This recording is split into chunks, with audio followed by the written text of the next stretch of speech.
Welcome back to Cooking and Kids. So here's a dish I didn't make for over 23 years, but I grew up eating this delicious apple cake.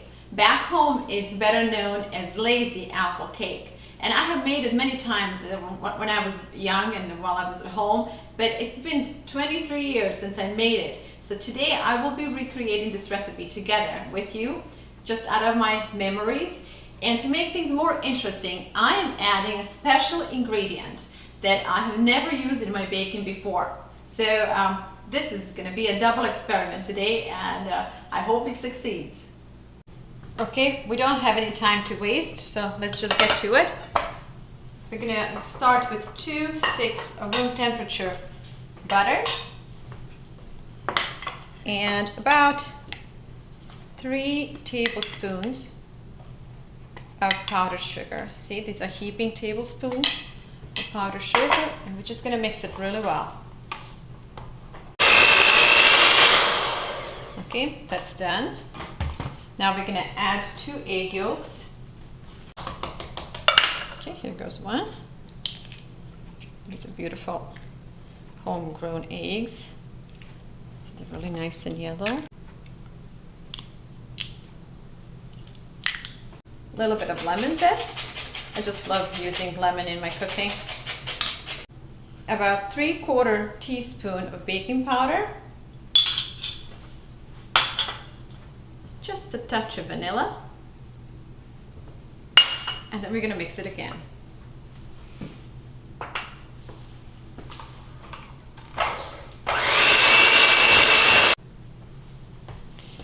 3 tablespoons of cold milk. Let's do 4. And let's mix it all again. Okay, it's time to add flour. We're going to start with 2 cups here and see how much we're going to need to finish it off. And we're looking for a nice soft dough. Okay. Oh, this is such a good feeling, having this soft dough between my fingers. It feels really nice. Okay. I'm grinding this wonderful seed, and I'm going to use it as an experiment to see how it reacts in the dough. Cut the dough in half.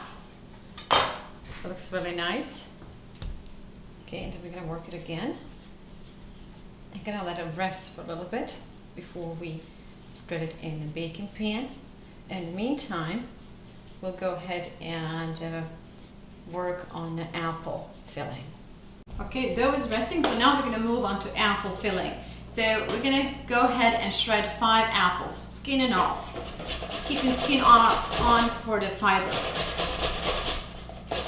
Now apples are shredded, and we are going to add 1/3 cup of extra virgin olive oil and a cup of brown sugar. We'll cook apples only for about 5 to 7 minutes, or until they become really nice and warm. We don't want to overcook them because they will be they are going in the oven after this, and they will have a chance to bake once they're in a dough. I'm moving on to dough. Okay.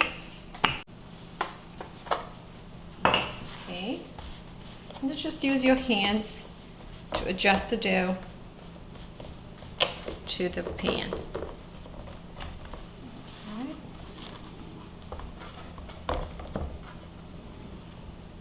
Edges, we can just remove the edges so we can use them for the topping.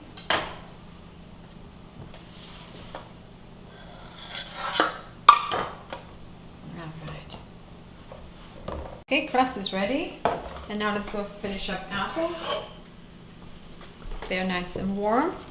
And now it's a good time to add about a handful of cream of wheat, which is about maybe a tablespoon and a half cream of wheat. And the reason we're putting cream of wheat in is that so the cream of wheat will suck all the extra juices, all the apple juice. A little bit of cinnamon and a little bit more of vanilla, maybe about a tablespoon of vanilla. Mix it well. Oh my goodness, this smells so good. If happiness could have its own aroma, I think it would smell like fresh apples, cinnamon, and vanilla. Moving along, let's pour the apple filling over the dough. Spread the apples over your crust. Now, don't worry about the juices. Remember, we have some cream of wheat inside, and cream of wheat will absorb most of these juices. Now let's do something different. Instead of spreading this dough and just putting it over the filling, I'm just going to make a crumbs out of it, which will speed up the time for me because I am in a rush.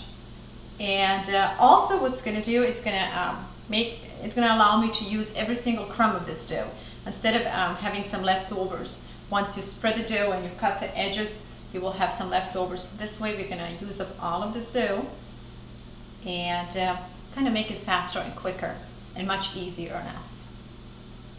In order to make this dough crummy, I'm just going to add a little bit more flour, and I'm going to go and grab a little bit of raw sugar. Raw sugar is very coarse, and its coarseness will help me make these crumbs smaller. Okay, let me go grab a little bit of cinnamon too. Here is cinnamon. I love using cinnamon because it's very beneficial and it's healthy. All right, we're ready. Let's just pour these crumbs over our cake. And while I'm doing all this, oven is preheating on 360. Spread it out evenly. I preheated oven on 360, but now I'm going to turn the temperature down to 350, and I'm going to put this cake for about 35 to 40 minutes on 350. Our cake is done, and trust me, there is nothing chemists can do to recreate the real aroma of cinnamon, vanilla, and butter baking in a house. And truly, I think that's the reason I continue to bake and cook, because I love the good smell of cooking in a home. And until next time, I hope you too will get busy and start cooking. Bye!